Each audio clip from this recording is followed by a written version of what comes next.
The news is hot, it's on the street.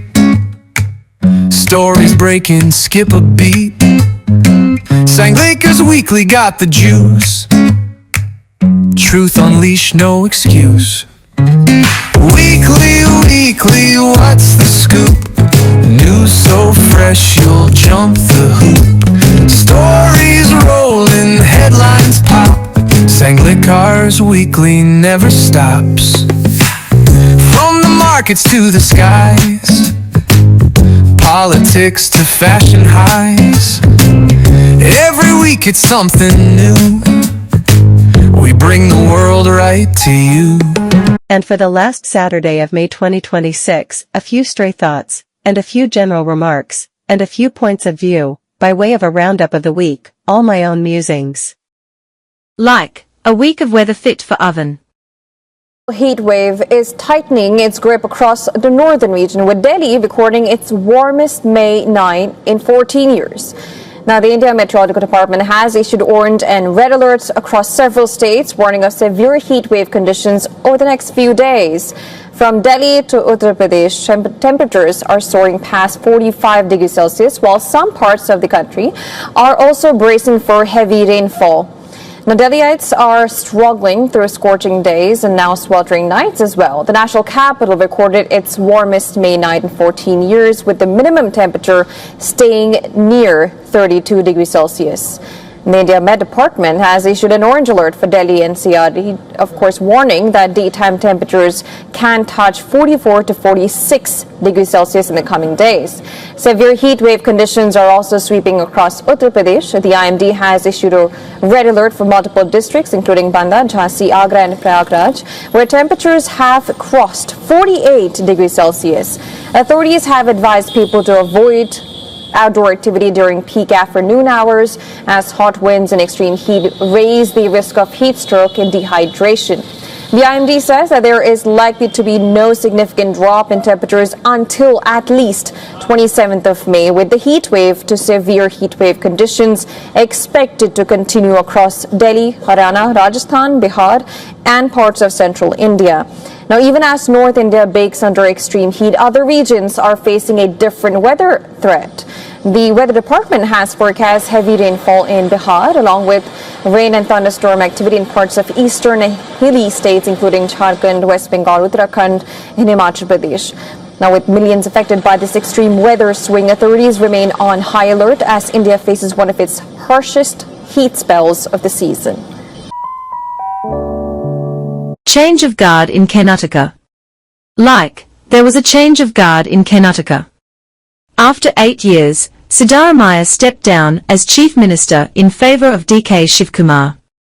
Sidda was Raga nominee, DKS is Priyanka's. How does it matter?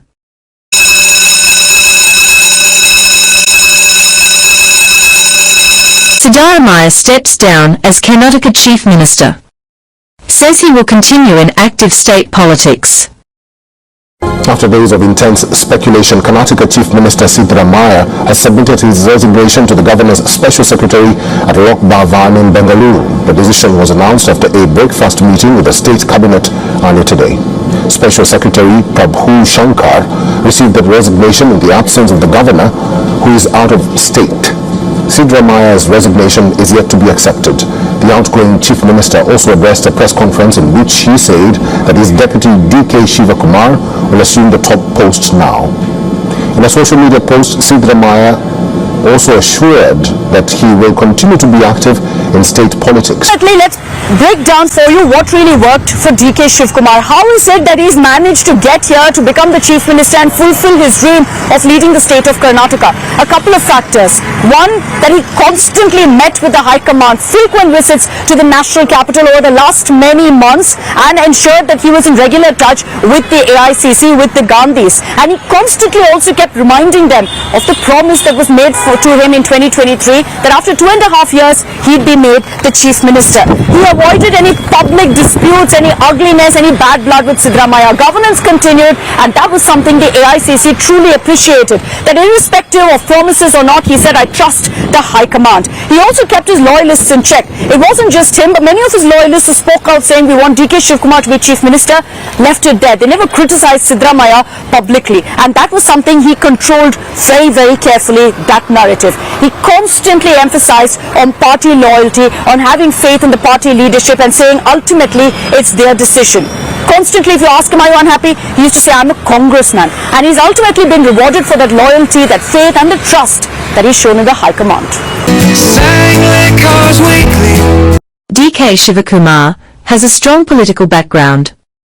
He is known as a troubleshooter for the Congress party. He became an MLA from Kanakapura. He mentioned in his affidavit that he has 19 criminal cases against him. He is close to Sonia Gandhi and Priyanka Gandhi. He is also a businessman. These days, many politicians are also business people. Similarly, DK Shivakumar has investments in real estate, educational institutions, agriculture, and the stock market. DK Shivakumar is the richest MLA in Karnataka and third in the country. He owns land, flats, and commercial buildings in places like Bengaluru and Delhi. He also has shares worth crores in various corporate companies and investments in the stock market.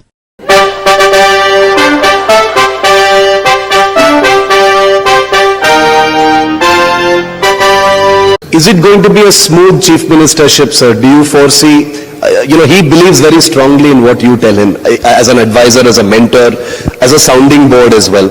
Politically speaking, do you, Dwarkanathji, foresee a smooth tenure as chief minister over the next 2 years, or are there any problems in his path? Problems will not come, but the only thing is a very tough time. He'll be walking on throne. It's not easy. One time, he has to face so many people. Always there is a break for him. Leg break, hand break, all breaks will come up to halt him and prove him is not worth. But time of patience, and he must make himself. It is called as, anybody becoming chief minister is called as Raja Sannyasa.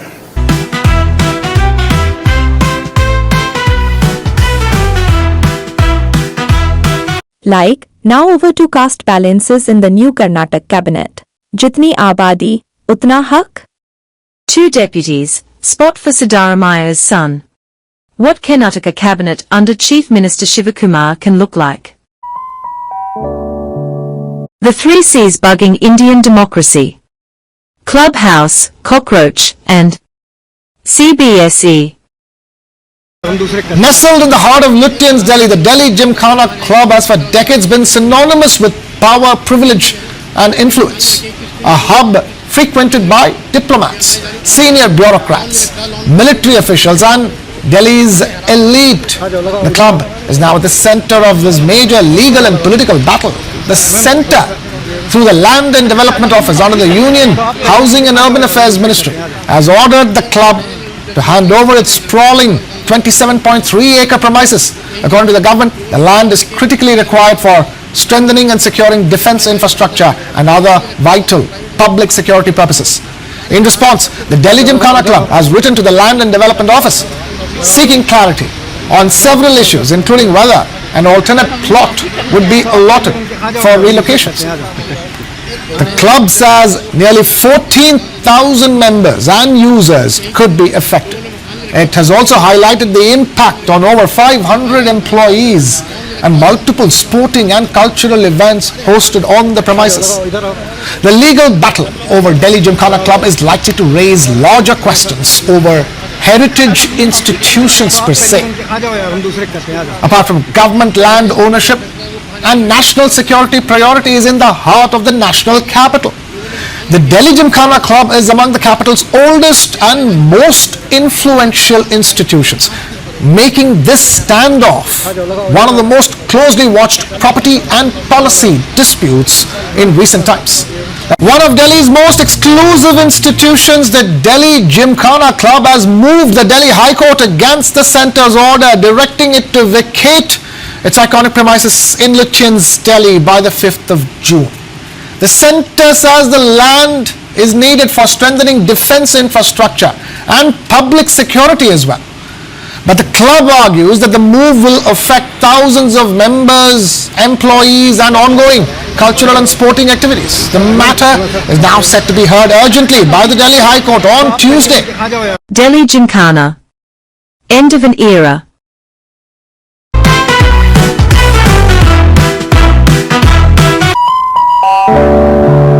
The three C's bugging Indian democracy.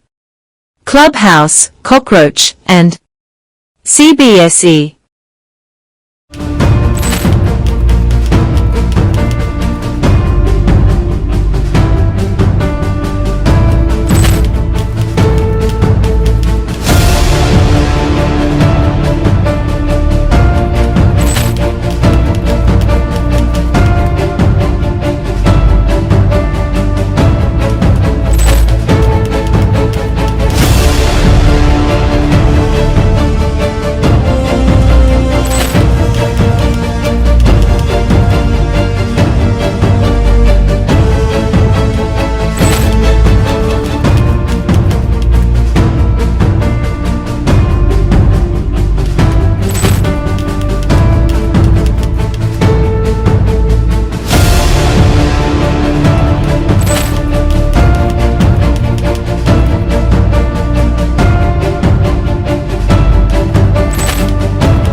There's no end to the storm over CBSE's digital evaluation system. A class 12 student who identifies himself as an ethical hacker now claiming that he accessed the examiner level functions on a CBSE linked portal in just 30 minutes. The student told India Today that he could impersonate examiners, view examiner details and even do anything an examiner could do inside the system.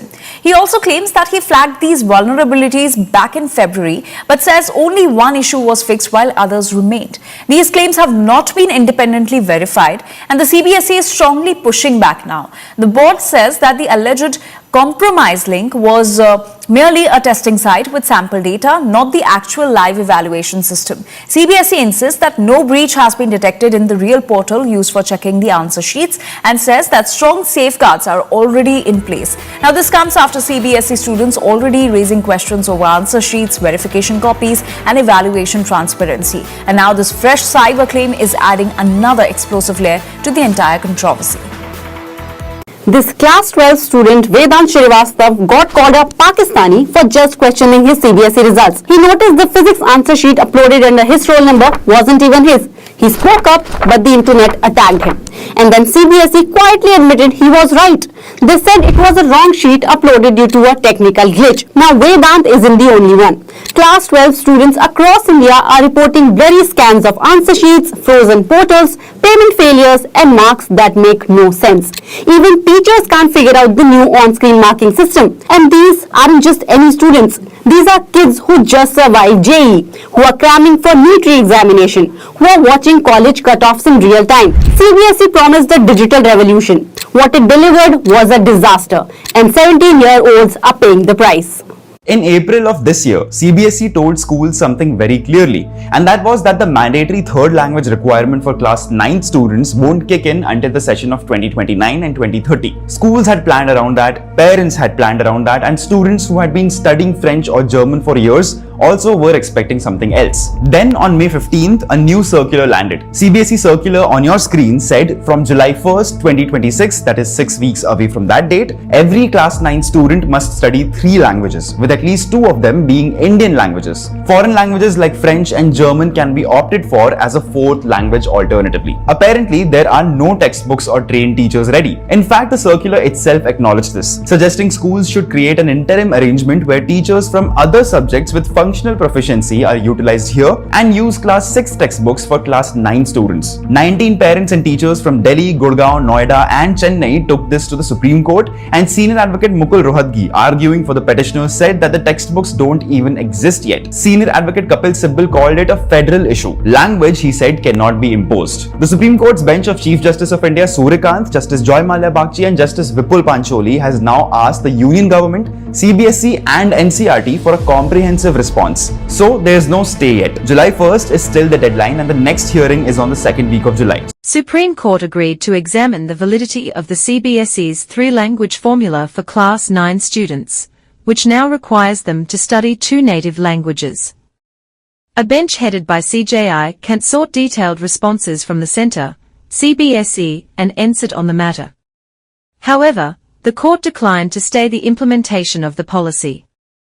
The chaos after NEET exams, and now CBSE.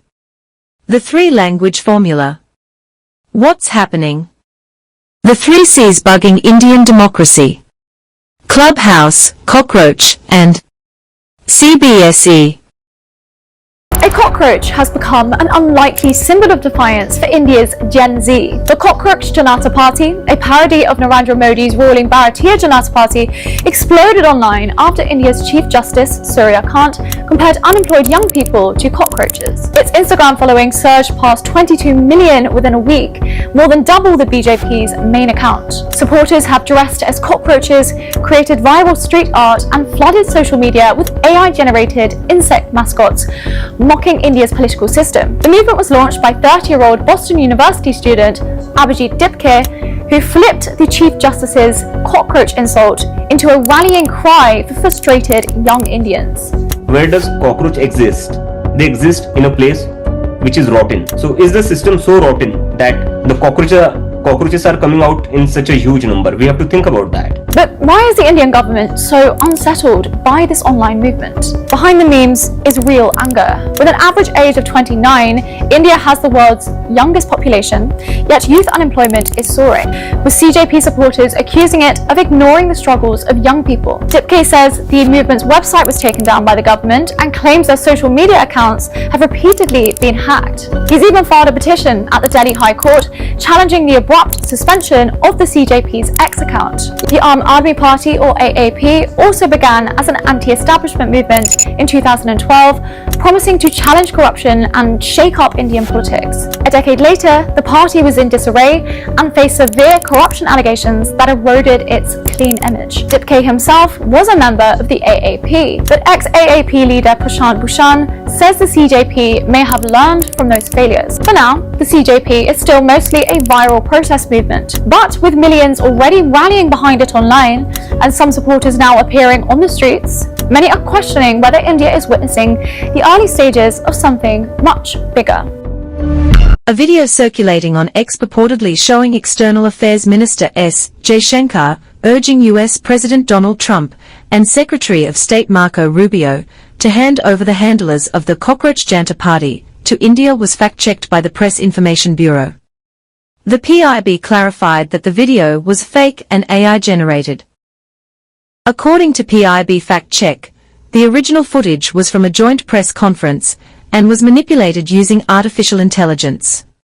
In the AI-generated video, Jaishankar is falsely portrayed as requesting Trump to hand over the incumbent nincompoop leadership to the Cockroach Janata Party, while describing them as proxies of Iran and Pakistan. The fabricated clip also falsely shows the External Affairs Minister as saying that he never expected the US to host individuals like Abhijit Dipke, who have contacts with the Iranian Ayatollah regime and are running a campaign on their behalf. In the manipulated video clip, Jaishankar is seen saying that while India stayed loyal to USA and Israel and left its relationship with Iran, the US soil kept hosting the Cockroach Janata Party.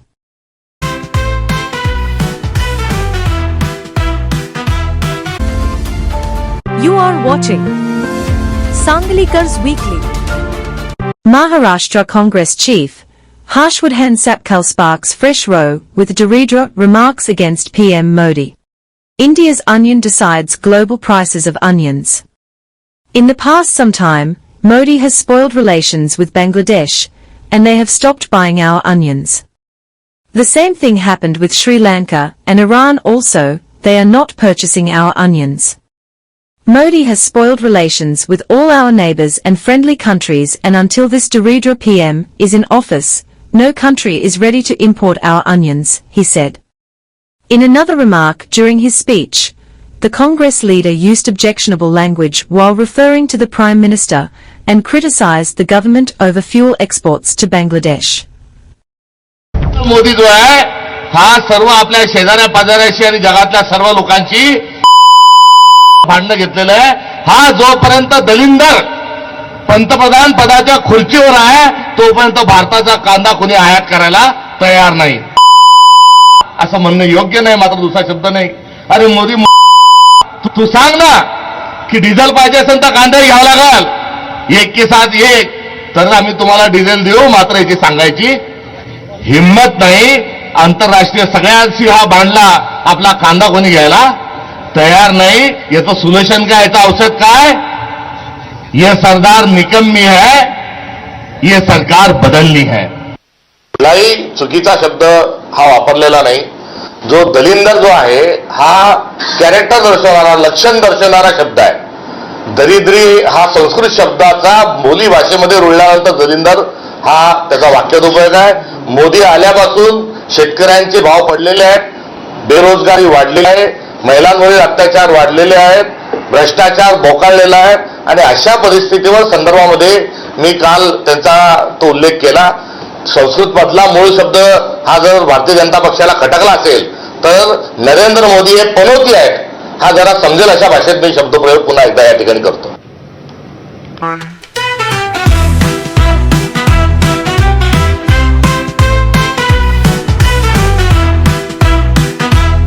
Punjab Civic Body Poll Result Highlights. Polls held using ballot paper, AAP sweeps municipal corporation elections. Green flag for AAP in civic body polls held using ballot paper, Congress, distant second. BJP a distant fifth. Punjab में आज नगर निगम, urban local bodies, इनके सबके नतीजे आए हैं और आम आदमी पार्टी ने पूरा स्वीप किया है. पूरे पंजाब के अंदर जबरदस्त जीत हुई है आम आदमी पार्टी की सभी अर्बन लोकल बॉडीज के अंदर. अभी थोड़े दिन पहले पंचायतों के, रूरल बॉडीज के नतीजे आए थे, पंचायतों के, पंचायत समिति के, जिला परिषद के, उसमें भी आम आदमी पार्टी की जबरदस्त जीत हुई थी. और अब शहरी क्षेत्रों के आज नतीजे आए हैं, इसमें भी जबरदस्त जीत हुई है. मैं पंजाब के लोगों को बहुत बहुत बधाई देना चाहता हूँ, बहुत बहुत शुक्रिया अदा करना चाहता हूँ उनका कि आम आदमी पार्टी के कामों पे, आम आदमी पार्टी के ऊपर इतना भरोसा किया उन्होंने, और आम आदमी पार्टी के जो अच्छे काम हैं उस पर एक तरह से पंजाब के लोगों ने मोहर लगाई है और शाबाशी दी है पंजाब के लोगों ने कि अच्छा कर रहे हो, लगे रहो.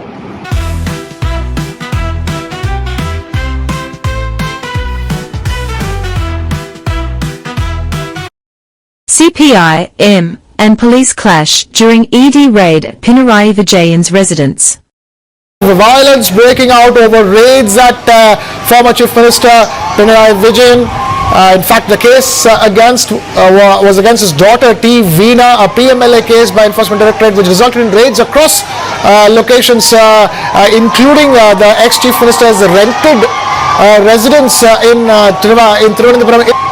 We know that any premises that was associated with the Chief Minister was in fact raided, as we in fact see the situation emerging on the ground. And we also have seen that these ED raids were part of an older case. It's only that the CMRL had in fact approached the courts asking it to quash the case with regard to this, but the courts have said that the investigations will continue, and as part of it the ED had gone ahead and carried out with its raids in Kerala in 12 locations.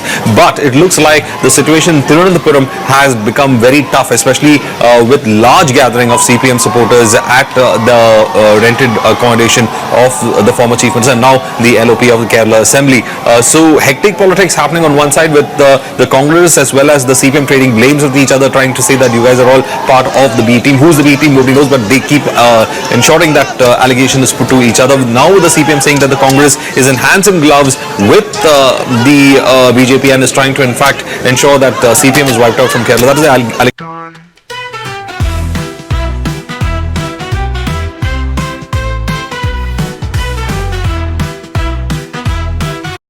Detect, delete, deport. How Savendu government plans deportation. Border panic escalates. Hundreds of undocumented Bangladeshis gathered near the Bithraha-Kimpa border, fearing detention and forced deportation measures. West Bengal CM Savendu Odakore warned suspected infiltrators to leave quickly or face strict government action and repatriation procedures.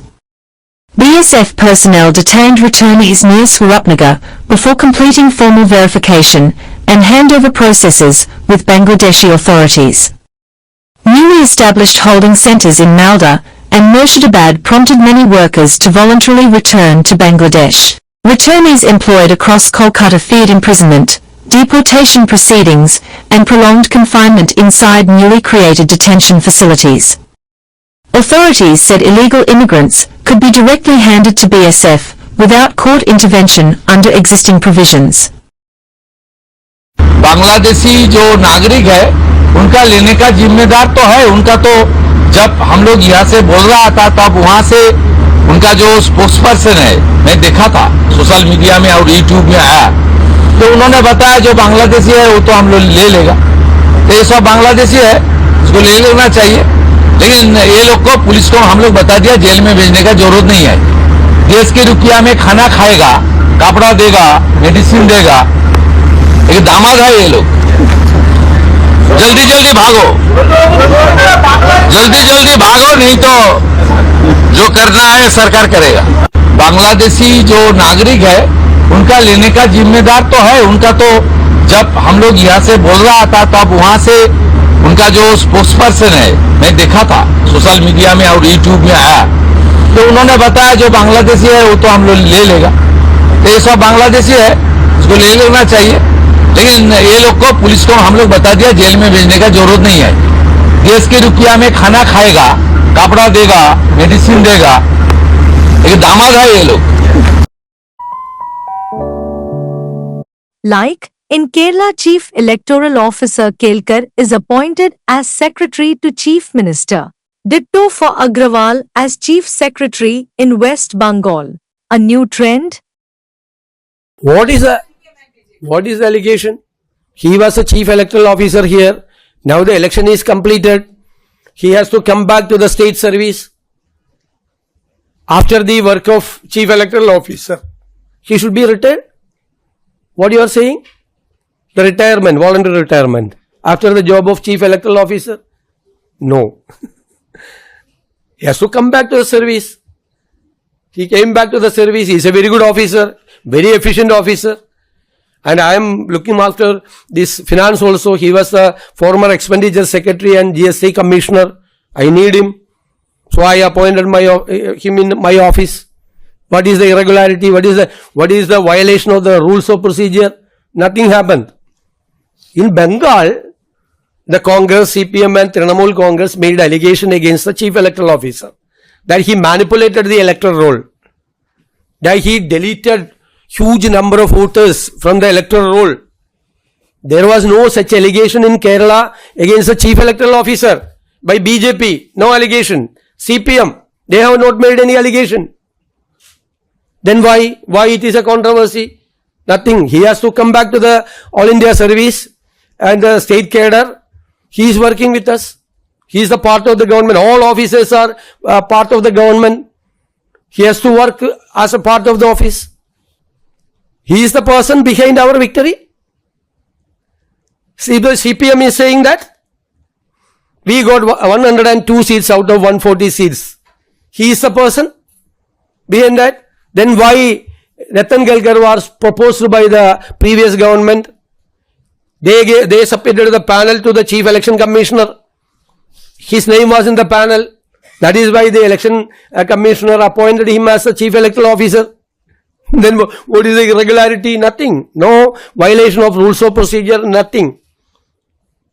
Now his job is completed. He has to come back. That is happening here. As a not a CEO, he is the senior most SCS of the state. Is there anything which talk to others? We the government of BJP are performing as per the law. Like, BJP won Falta seat in West Bengal by over 1 lakh margin, where repoll was held. Any doubt that people wanted to overthrow TMC? Result आ गया फाल्ता का। Waste Bengal में फाल्ता विधानसभा क्षेत्र में भाजपा की जीत ने सबको चौंका दिया। करीब 30% मुस्लिम आबादी वाले इस इलाके में पहले टीएमसी आसानी से जीत जाते थे, क्योंकि मुस्लिम वोट एकजुट रहता था और हिंदू वोट बट जाते थे। लेकिन इस बार पूरा खेल बदल गया। मुस्लिम वोट टीएमसी, कांग्रेस और सीपीआई में बट गया, जबकि हिंदू वोट काफी हद तक एकजुट रहा। सबसे बड़ी बात यह है कि 2024 में इसी इलाके से अभिषेक बनर्जी को 1.5 लाख से ज्यादा लीड मिली थी। टीएमसी का यहाँ इतना दबदबा था कि विपक्ष खुलकर प्रचार तक नहीं कर पाता था। लेकिन इस बार माहौल बदला, लोगों ने अलग अलग फैसला सुनाया और भाजपा ने बड़ी जीत दर्ज कर दी। अब सवाल यह है, क्या ये भाजपा की जीत है या बंगाल की तस्वीर बदलने की शुरुआत हुई?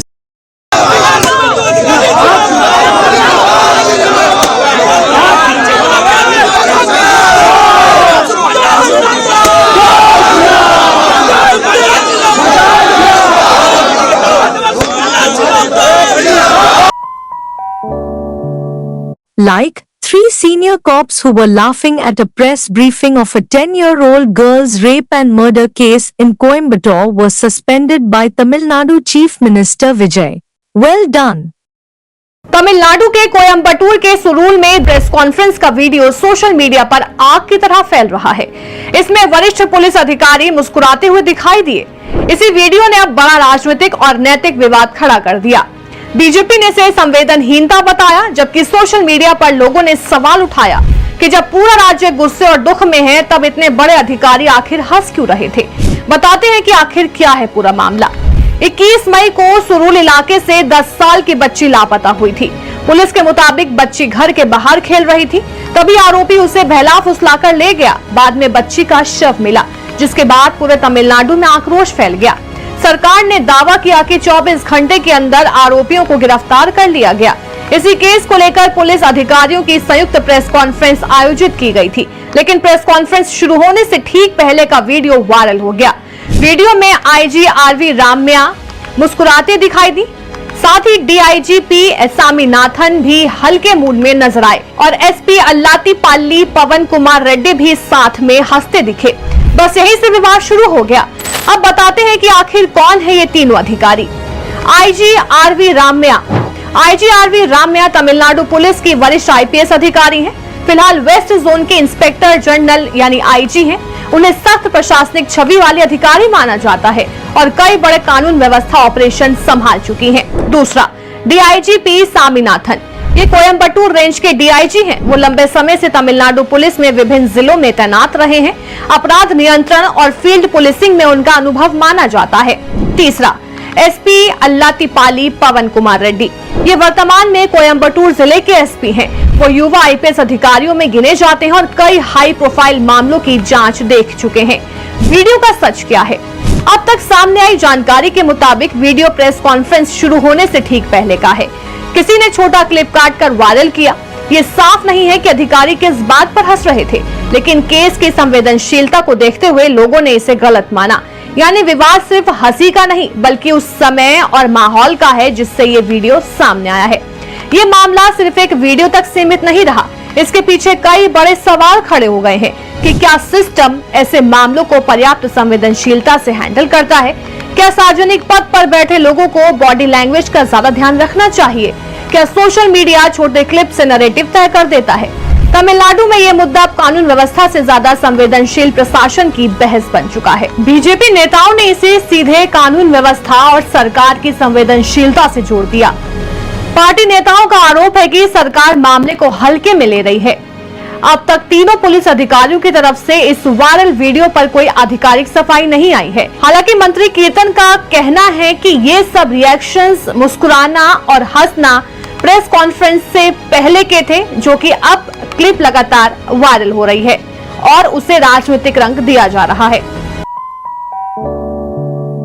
Like, mafia dons were paraded handcuffed in underwear in Kolkata. People cheered. Right?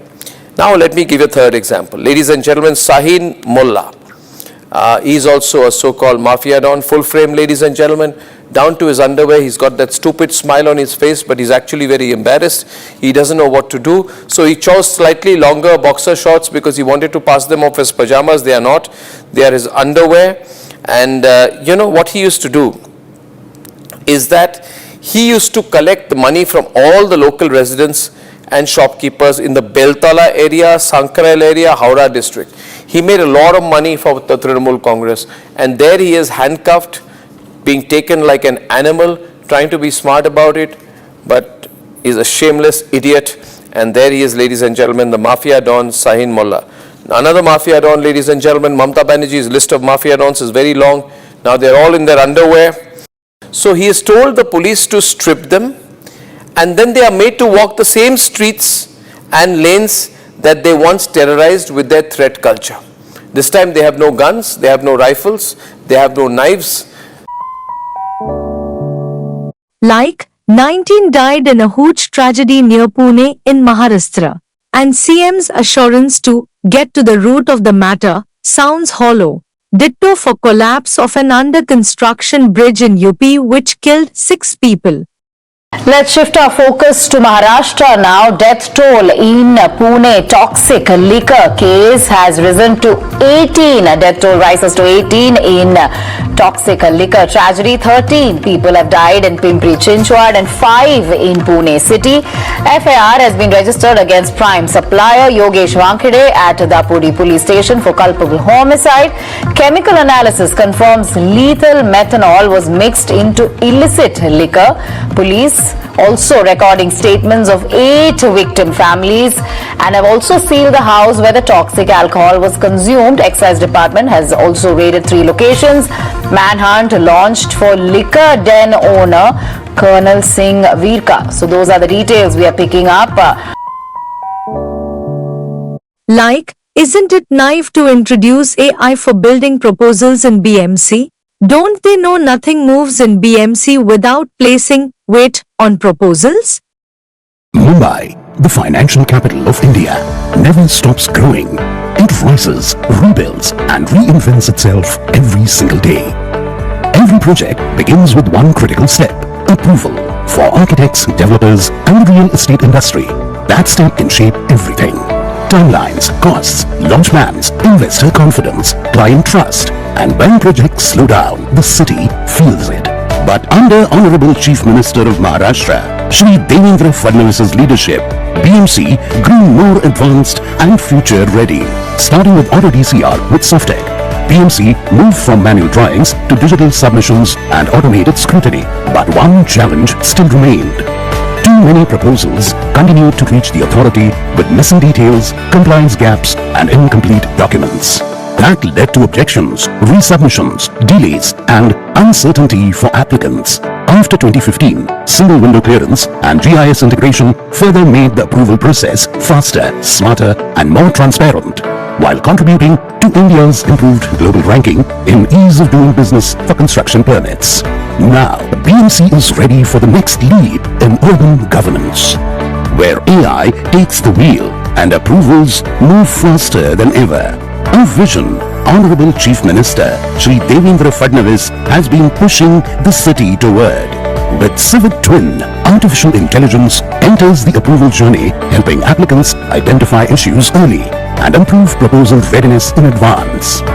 For the first time, 12 AI agents work together to simulate the approval journey before a proposal reaches the authority. They guide applicants, identify likely risks, highlight non-compliances, check documents, and show what needs improvement. In one intelligent workspace, architects can review proposals stage by stage, access relevant rules instantly, autofill forms from CAD, BIM, GIS, and connected data, and receive clear, fixed-oriented recommendations. The platform analyzes drawings, maps layers, predicts issues, and generates readiness scores before submission. Where eligible, AI generates concession drafts with supporting references, validated against similar approved concessions from the last 10 to 12 years, making decisions more predictable. This means better submissions, fewer objections, faster approvals, reduced workload on officers, and greater confidence for all stakeholders. This is not only an innovation in technology, It is an innovation in governance designed to help Mumbai grow with greater speed, transparency and confidence. This is the future of building permissions. This is Permit AI, India's first AI-powered digital approval twin, a brand Mumbai Municipal Corporation initiative. Like, Supreme Court said all courts must deliver judgments within 3 months of hearing. Shouldn't this first apply to Supreme Court? Just asking.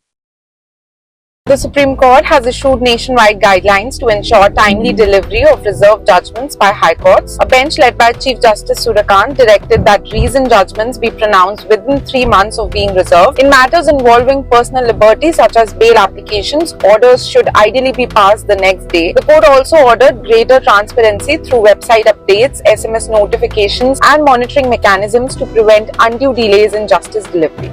Okay guys, this is wilder than your ex texting hi and then leaving you on red for months. The Supreme Court has just delivered the judicial equivalent of mom's lecture to high courts across India. So here's the story. Ravindra Pratap Shahi has been waiting since 2008 for his criminal appeal decision. Yes, since 2008, when Slumdog Millionaire won the Oscars, when Nokia phones were cool, and when love was true. Or was it? Anyway. So the Allahabad High Court heard his case in December 2021 and said judgment reserved, and then basically ghosted him for a whole year. Now here's the problem. When judges hear a case, they reserve judgment, meaning they'll think about it and deliver the verdict later. But many High Court judges are sitting on these reserved judgments for months or even years without actually delivering them. Some courts deliver, you win, lose the verdict, but it takes 4 to 9 months to explain why. Bombay High Court once took 9 months to upload the judgment reasons. Now the Supreme Court in Anil Rai vs. State of Bihar 2001 had said that such delays violate right to life under Article 21 because justice delayed is justice denied. In one later case, a Supreme Court judge, Justice Sanjay Karol, had termed such delays as extremely shocking. So what has changed now? Now the Supreme Court in the RP Shahi vs. UP 2025 has made new rules. Number 1, 3 months maximum for judgment delivery after all arguments have been heard. Number 2, the Registrar General, the administrative CEO of the High Court, must inform the Chief Justice of the concerned High Court about delays. The Chief Justice would provide the delaying judge 2 weeks to deliver judgment, and if still no judgment comes, then the Chief Justice will reassign the case to a different bench. And finally, if 6 months are gone without any judgment under any circumstance whatsoever, the case will be reassigned to another bench. See, the judiciary never fails to amaze us. And I think they're taking a cue from bureaucracy. The only profession where showing up to work on time is considered revolutionary and delivering what is promised is breaking news. Jai Hind. Like, I wonder what was achieved by Quad Summit in Delhi, except photo sessions. I want to thank all of you, all 3 of you, for being here. I want to thank you for hosting us, Minister Jay Shankar, and I want to thank India, by the way, for being a tremendous host. We've been here now for 4 days, and it's been a phenomenal visit. So thank you as well for everything you've done to extend such a welcome and allowing us to meet with so many people, and just as importantly, you're hosting this event. Thank you. Like, legendary Urdu poet Bashir Badr, 91, passed away. He will be missed. मशहूर उर्दू शायर और साहित्यकार बशीर बद्र का गुरुवार को भोपाल में निधन हो गया। वह 91 वर्ष के थे। परिवार के मुताबिक उन्होंने दोपहर करीब 12 बजे अंतिम सांस ली। बीबीसी से बात करते हुए बशीर बद्र की पत्नी डॉक्टर राहत बद्र ने इस खबर की पुष्टि की है। बशीर बद्र लंबे समय से डिमेंशिया से जूझ रहे थे। परिवार के मुताबिक पिछले कुछ समय से उनकी सेहत लगातार खराब रह रही थी। उन्हें लोगों को पहचानने में दिक्कत हो रही थी। उर्दू शायरी को आसान और बोलचाल की भाषा में नई पहचान देने वाले बशीर बद्र ने पारंपरिक अंदाज से अलग अपनी शैली विकसित की थी। उनकी गजलों में मोहब्बत, तन्हाई, रिश्तों और रोजमर्रा की जिंदगी के अनुभव दिखाई देते थे। कि लहरों में डूबते रहे दरिया नहीं मिला, उससे बिछड़ के फिर कोई वैसा नहीं मिला। खरगे जी ने बशीर बद्र जी की शायरी सुनाई और मैं आशा करता हूं कि उन्होंने जो शायरी सुनाई है वो कर्नाटक के मुख्यमंत्री महोदय ने जरूर सुनी होगी। कल उस शायरी में उन्होंने कहा कि दुश्मनी जमकर करो, लेकिन ये गुंजाइश रहे जब कभी हम दोस्त हो जाएं तो शर्मिंदा ना हो।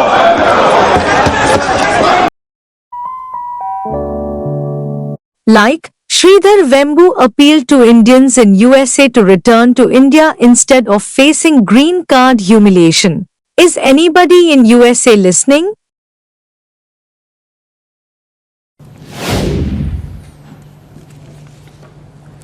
For decades, the American dream was the gold standard for millions of Indians, a promise of world-class education, high-paying tech jobs, global exposure, and assured generational wealth. But now, that dream is beginning to lose its shine. A growing number of non-resident Indians are no longer just chasing foreign citizenship, they are betting on building in India. Take Sridhar Vembu, for example. The Zoho co-founder has sparked a nationwide debate after urging Indians living in the United States to seriously consider returning home. In an open letter to Indians in the United States, Vembu has said, India does not just need their remittances, it needs their talent. Vembu, who has himself returned to India from the United States, transformed Zoho into a global software as a service powerhouse. And he did it from rural Tamil Nadu. He argues that India's startup, research and development and manufacturing ecosystems now provide opportunities that were not available even a decade ago. He wants skilled Indians to return and help strengthen India's technology sector, especially at a time when AI, deep tech and domestic innovation are dramatically reshaping the future, right here in India. But not everyone is convinced. Others, like entrepreneur Ashnir Grover, are far more skeptical. Grover, in fact, has called the idea delulu. Now, that's the Gen Z word for delusional. He argues this vision is idealistic, even unrealistic, and remarked how record-breaking heat in India is clearly making people dizzy. Like, Sanjay Mehrotra became CEO of top US multinational Micron Technology. What if one visa rejection could have changed the future of the global tech industry? In 1976, a young engineering student from Kanpur stood inside the US Embassy in New Delhi. His dream was to study at the University of California, Berkeley. But there was one problem. His American student visa had just been rejected for the third time. For most people, that would have been the end of the story. But not for Sanjay Mehrotra, and certainly not for his father. Refusing to give up, his father stayed behind at the embassy, tracked down the US consul, and passionately argued his son's case. After a dramatic 20-minute meeting, the decision was reversed. The visa was approved. That moment changed everything. Mehrotra moved to California, earned his bachelor's and master's degrees from UC Berkeley, and began building a career that would reshape the world of technology. In 1988, he co-founded SanDisk, helping pioneer flash memory technology that powers everything from smartphones to digital cameras. SanDisk became a global success and was acquired by Western Digital for $16 billion in 2016. But Mehrotra wasn't done yet. A year later, he took charge as CEO of Micron Technology, one of the world's leading memory chip manufacturers. As artificial intelligence transformed the tech industry, demand for high-performance memory chips exploded. Under Mehrotra's leadership, Micron rode the AI wave to extraordinary growth. Today, the company has crossed a staggering $1 trillion market capitalization, placing it among the world's most valuable technology firms. and the teenager who once struggled to get a visa is now one of the most influential leaders in the semiconductor industry. From Kanpur to Silicon Valley, from 3 visa rejections to a $1 trillion company. Sanjay Mehrotra's story is proof that sometimes success begins at the moment you're told no, and that persistence can change not just a life, but an entire industry. Had an excellent meeting with Prime Minister Modi. Very impressed with the vision that he has for India and the advances that India is making. We discussed a wide range of topics, and we really look forward to greater opportunities in India. Micron is a global leader in memory and storage, and we are a supplier to for memory and storage in all end markets, from data centers to smartphones to PCs, and today really fueling the AI engine as well. So we are excited about the opportunities that exist for the future of memory and storage. And again, congratulations to Prime Minister Modi on his excellent visit here. So far it's going great from my understanding, and I wish him and India all the best. You are watching Sanglikar's Weekly.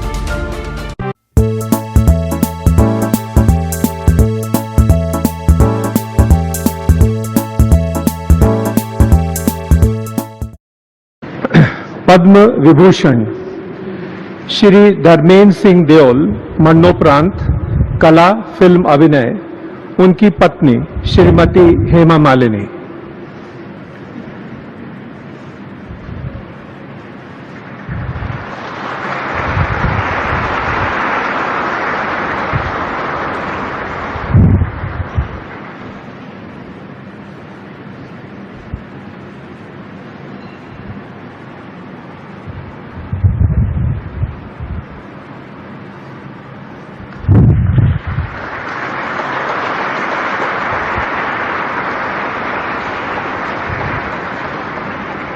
Like, isn't it interesting that Dominative fame Meenakshi Shishodri is back from USA after a hiatus of 30 years and is seeking suitable roles in films?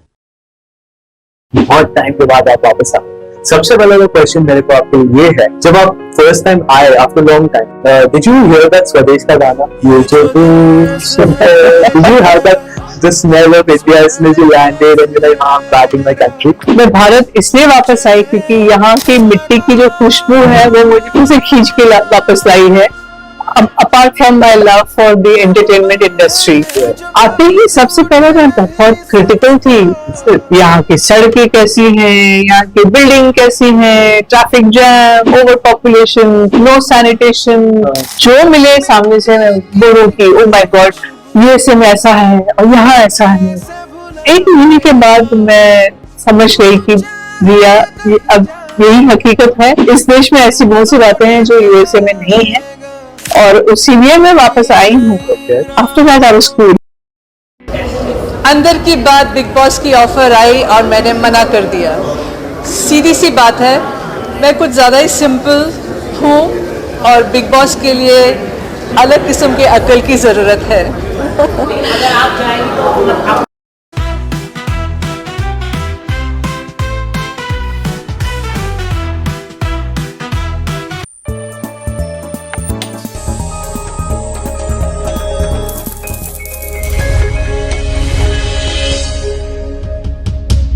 EdTech giant BYJUS has plunged deeper into crisis after founder Biju Ravendran was sentenced to 6 months in jail by a Singapore court for contempt of court. The court also ordered him to pay 90,000 Singapore dollars, approximately $70,500, over alleged violations related to asset disclosure orders. According to reports, the Singapore court found that Ravendran disobeyed multiple court orders linked to his assets dating back to April 2024. He was reportedly directed to surrender to authorities and provide documents proving ownership of BA Invesco Pte, a company connected to the troubled EdTech firm. The latest legal setback adds to the mounting troubles surrounding BYJUS, once valued at over $20 billion, and considered one of India's biggest startup success stories. The company has faced insolvency battles, investor disputes, loan defaults and multiple court cases in India, Singapore and the United States. Meanwhile, reports also claimed that Ravindran said a settlement with key lenders was agreed in principle shortly after the Singapore court order surfaced. This is with regards to LIC, and the reports that are indicating a fresh stake sale is likely in June. Reports indicate that the government is likely to sell 2% stake in LIC, and this stake sale is likely to raise about 10,000 crore rupees. Reports also indicate the sales of part of FY27 disinvestment plan. Now remember, LIC's 2% sale will be only for institutional buyers. That's the report indicating. The stock is down by 2.8% amidst this news flow that's coming in.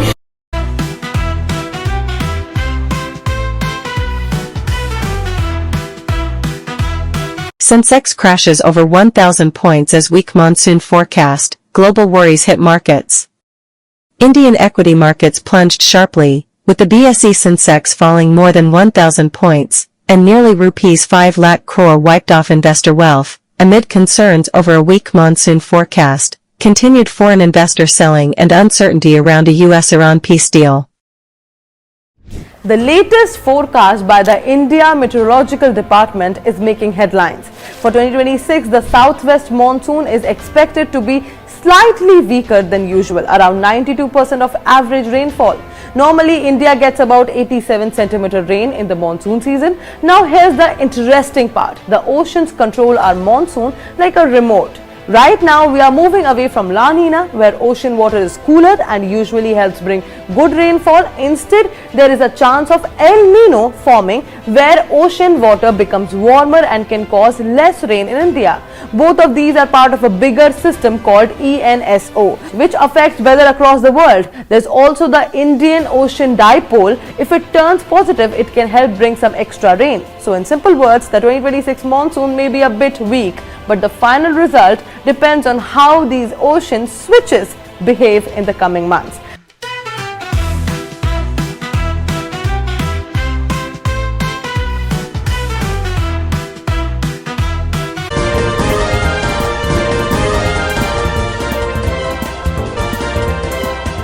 Like, believe it or not, smart glasses are banned at IPL as an anti-corruption measure.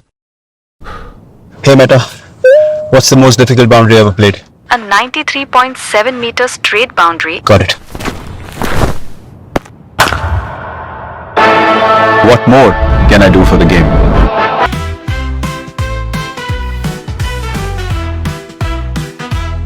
Vinesh Phogat. Delhi High Court allows Asian Games trials participation. The Delhi High Court has allowed Vinesh Phogat to participate in the selection trials for the 2026 Asian Games, which are scheduled for the 30th and the 31st of May. Now, in this landmark order, the Delhi High Court has allowed Vinesh Phogat to participate in the selection trials for the 2026 Asian Games, but strongly questioning the Wrestling Federation of India's selection policy and calling parts of it, beg your pardon, clearly exclusionary in nature, quote unquote. And the case, like you know, goes back to Vinesh's maternity break in 2025 after the birth of her first child. During that period, she stepped away from competing and competitions and informed the international wrestling bodies as well as the Sports Authority of India about her sabbatical when it came to the maternity leave. But because she missed key tournaments during pregnancy and postpartum recovery, the Wrestling Federation's rules made her ineligible for the Asian Games selection trials. And that is what Vinesh Phogat essentially challenged in court. And the High Court made some extremely important observations. The bench said motherhood can never become a disability and that women athletes cannot be punished professionally for pregnancy or maternity leave. The judges observed that the journey of a female athlete through pregnancy and postpartum recovery involves extraordinary physical challenges that sporting institutions often fail to recognize with enough sensitivity. Well, the court also noted that the Wrestling Federation of India policy gave discretion in certain cases to iconic players but failed to accommodate someone like Vinesh Phogat despite her stature and the laurels that she's brought back for the country and the given circumstances, of course. But the order Did not stop there. The High Court has also come down heavily on remarks made by the Wrestling Federation regarding Vinish's disqualification at the Paris Olympics. The Federation had reportedly described the episode as a national embarrassment. The court called those comments deplorable as well, called them retrograde and vindictive, especially because the Court of Arbitration for Sport had already found no wrongdoing on Vinesh Phogat's part. So today, this is no longer just a legal fight between an athlete and a federation at large. It's becoming a larger national debate about whether Indian sports systems are truly prepared to support women athletes that are going through motherhood, and whether policies designed for competition are also capable of protecting dignity, protecting fairness, and protecting equal opportunity. World number 1, Jannik Sinner knocked out of French Open after leading 2-0 in sets.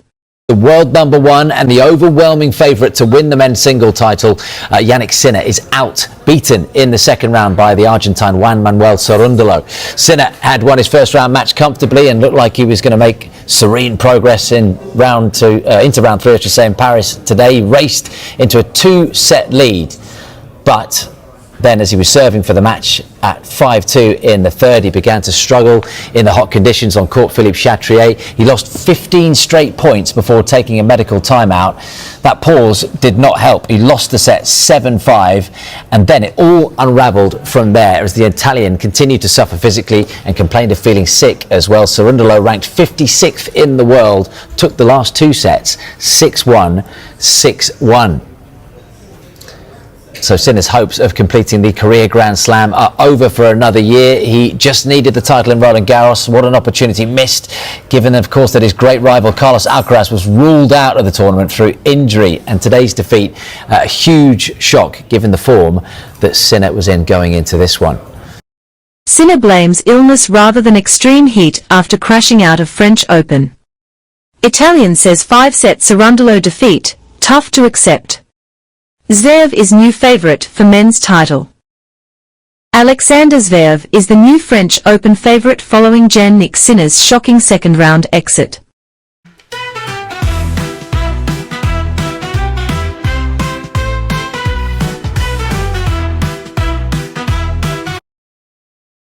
Part 2 follows.